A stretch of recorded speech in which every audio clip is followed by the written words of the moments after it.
All right, guys, so we're here at the UK Games Expo, and I'm here with Dragon Dawn Productions, and we're going to be looking at a couple of different games with these guys here. The first one of these, I'm going to be talking to Dan here about Black Hat. So, Dan, if you could take us through a little bit about how this game plays and what people can expect when they sit down to the tabletop. Yeah, no problem. So Black Hat is a trick-taking game about hacking. You have control of two little hackers down here. These are your hats, obviously. And basically the aim of the game is to reach the end of the board by scoring the least amount of points. Right.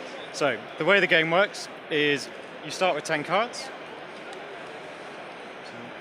10. And it's a trick-taking game. So those familiar with trick-taking games, obviously the higher the number, the more you win the trick. Now what's interesting about this is you can also play, if I've even got any. Nope. So you can either play one card or essentially as many cards as you like. So, for example, if I led with a pair of 10s, pretty sure there was a 10 in here, everyone else would have to follow with a pair. So if you're unable to follow with a pair, you have to play one card and you're essentially out of the trick. So again, if I played with 4 cards, if you're unable to play with 4 cards, you're out of the trick. And like any trick-taking game, you have to play a higher number. So again, if I played a pair of 10s and you only had a pair of 6s, then you're also out of the trick. So you just have to play the one card. If you win a trick, you then get to move your little hat.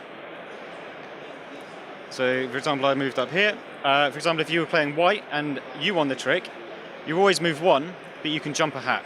Oh, okay. So in a 6-player game, it gets really interesting because if all of these places get filled up, you get to jump all the way to the FBI server. Right. Now, the issue with the FBI server, you get locked in. And you actually become a snitch, and you get to play the cyber police and run along, and you can catch your competitors, put them in jail, which is not good for you. And at the end of every round, what happens is you then add up the points. So your points being the total number of cards left in your hand, based on these points on the side, plus the points of the spaces you're in. Okay.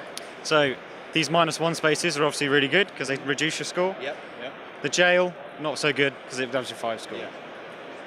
And then the game ends when either none of the hats can move or someone reaches critical assets right at the end. And then the winner with the least points. So effectively, the loser is the winner, if you want to put it that way. Those with the least points wins the game. Now, what makes the game really interesting is the Black Hat card. So this starts with a random player every turn. It's allocated by flipping the top card, and you count. So from me, if we were playing with 4 other people, 1, 2, 3, 4, 5, so then you would start. Now, what the Black Hat does is, even though it's 5 points, it actually switches the trick round. So the lowest card then becomes the winner. And the idea is you want to be able to use this, but also lose it, because it's worth 5 points at the end. Okay. So it's got the benefit, but then you need to try and shake it later on to try and get yourself further up and get the least points. Use it early on, so you can jump a few places, but then by the end of the game, you want to try and get rid of it. Oh, cool. Sounds very, very interesting and tactically deep as well, which is very cool. And for such a small game as well, which is very nice. Yeah, there's a lot in it for such a small game. The aspect of sort of playing multiple cards to force people out is also quite interesting. What's also interesting, actually, when you win a Black Hat trick, you have to either take number of cards from the deck based on how many you played. So if I played 3 cards plus this, I would have to take 4 cards, or I can take all of the cards that people have played, which could be good because it allows me to win lots of tricks later on, but also bad because I can end up with just a ridiculous amount of cards and a ridiculous amount of points at the end. So there's a lot of strategy that comes with playing just the Black Hat. So this in itself makes a lot of interesting decisions throughout the game. Yeah. There you go. That's a little bit of a look at Black Hat there. We're going to move on and look at a game in just a second. All right, so now we've moved on to another game from Dragon Dawn Productions, and this one is called Are winning. Yes, so here I am with Lee, who's going to take me through this game, tell us a little bit about it. It's looking very interesting already. I'm already seeing a dinosaur on my player card here, so this looks very, very cool indeed. But yes, take us through this. I freaking love dinosaurs. Go for it, Lee. Tell us all about it. So Darwining is the second trick-taking game designed by Timo Multimerki, this time in conjunction with his wife Tina Lisa and his 11-year-old son Vern. So it's very much appropriate for families, but also I think offers a bit of depth for sort of more experienced gamers like that sort of thing. It's a tableau building trick-taking game themed around evolution. The idea is that you're trying to evolve your species, become the most successful species by the end of the game. And of course, as gamers we all know, most successful means most points. So what happens is you play a trick from your hand, you try to win the trick, you can keep one of those cards, place it onto your tableau. Game lasts for 3 eras, each era being effectively when somebody runs out of cards in their hand. So if I can just draw some cards out here. I should mention this is all finished artwork, but the components will be better quality. We just sent it off to the printers, signed everything off on Friday, so it's going to be ready in time for Essen. So you have a hand of 10 cards. Tricks basically in this game are poker hands. Okay. So you can play a single card, or you could play a pair of numbers, which would beat that. You could pay 3 of a matching suit, which would beat that, or a run, or a straight, as some poker players call it, yeah. Or a straight flush, or 3 of a kind, or the top card you can play is 4 of a same matching number, and that's the only 4 that you can play. So in each round, in each turn, then you play your cards.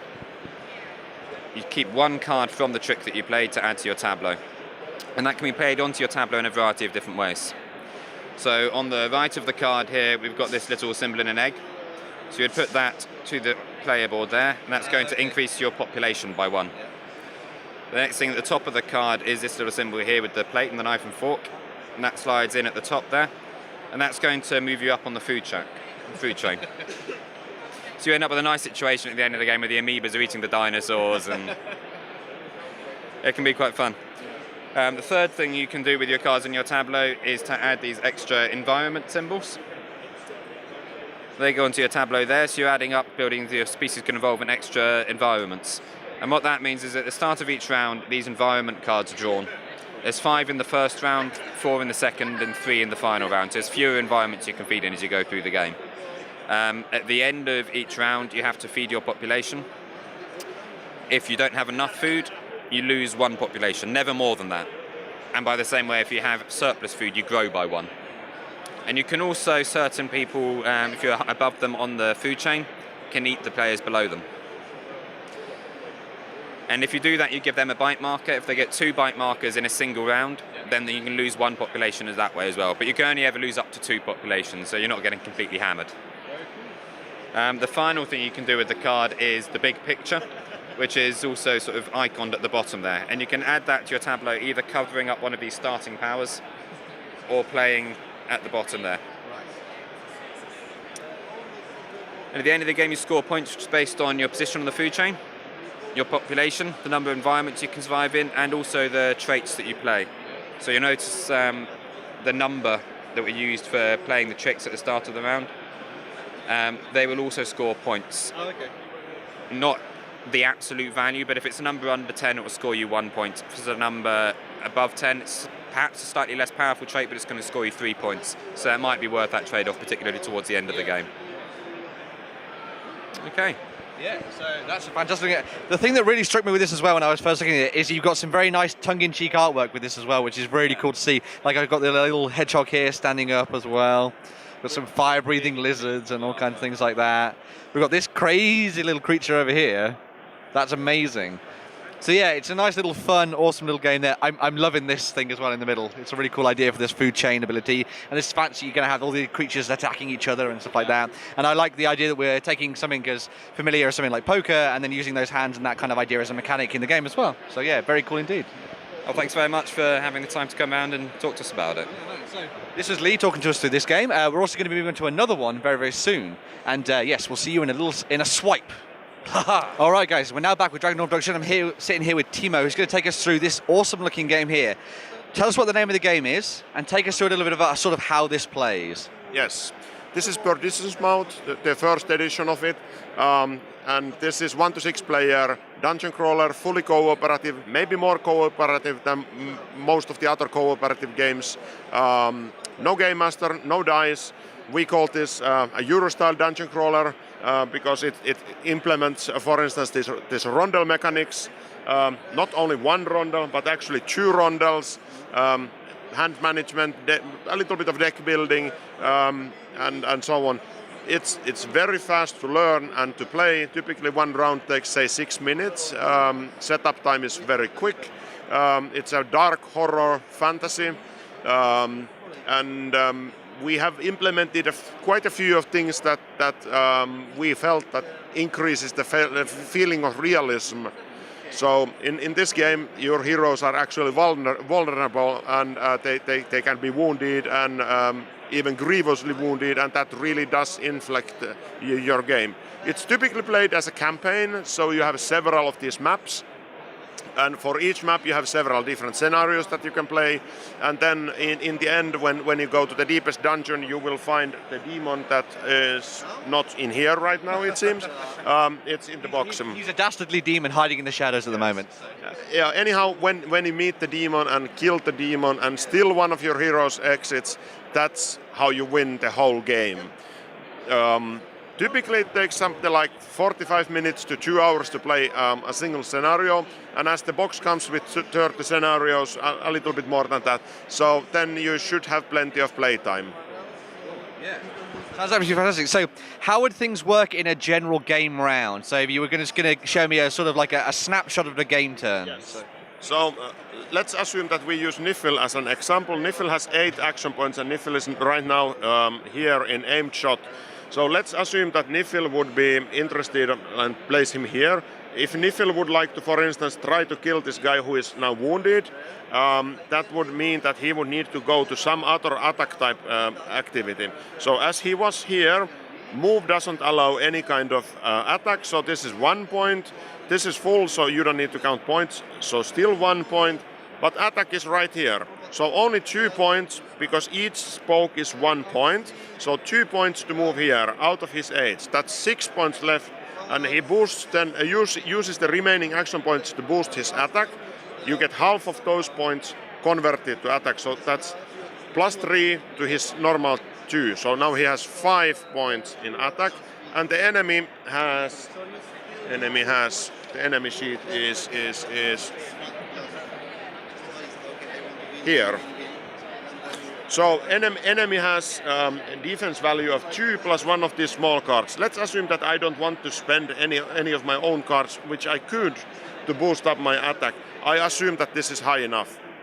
No, it was not. 2 plus 4 is 6. And this deck has numbers from -1 to 5, so that the average is 2, and it's a Gaussian curve, so there are -1s and 5s, there are only 2 of those. So I was unlucky, but I didn't make any damage. If I would have had higher total than the defender's total, then I would have been able to make 1 hit point of damage. So in this game you always make 1 hit point of damage, unless the card says very clearly that you can do more than that. And those are really rare cards.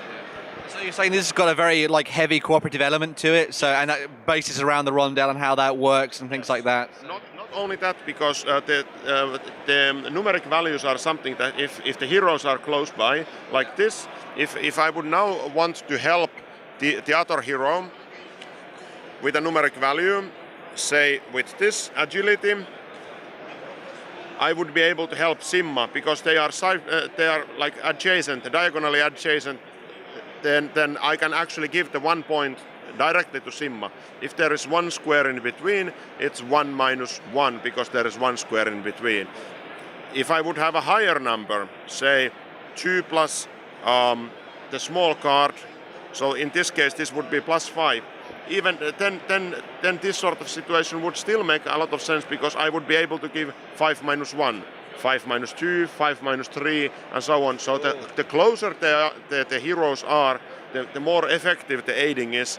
And as I mentioned, the aiding is actually a mechanic in this game. And if you don't do these things properly, the game is somewhat ruthless. So you will notice that you typically die if you don't cooperate well enough. There you go, guys. That's a little bit of a look at this game here. It's looking absolutely fantastic. I love the idea of including a lot more of the Euro mechanics into this. It's that's kind of board games I really enjoy and stuff like that. It's very, very different. Is this available for people to buy now, or? Yes. The first Kickstarter was a few years back, and we still have a few copies left, like 20 in Europe, and about the same amount in USA. And the revised edition is coming in October. And then it comes even in 4 languages, English, Spanish, German and Italian. And talking about Europe, you guys are doing a little bit of a tour at the moment, aren't you, I believe? Yes, that's actually quite correct. We left in the middle of January from home, which is very far in the north of Finland, and we are now traveling. This is the 17th country in our travel so far, and we call this like the halfway spot because this is the 12th convention that we are participating, and there are only 12 more to go. Only 12 more to go. And then by Christmas we should be home. So you maybe bump into these guys at some of the conventions around here in Europe as well. The guys at Dragon Dawn Productions are actually going to be doing a really nice competition with us as well. One of the games we looked at here, Black Hat, they're going to be giving that away as a competition prize. All you got to do is comment below and you could win one of those for yourself. We'll also be doing our live stream throughout the rest of the day, and of course all our other live blog content where you can get some comments into and some other amazing prizes. We'll see you guys in the next video. Bye for now.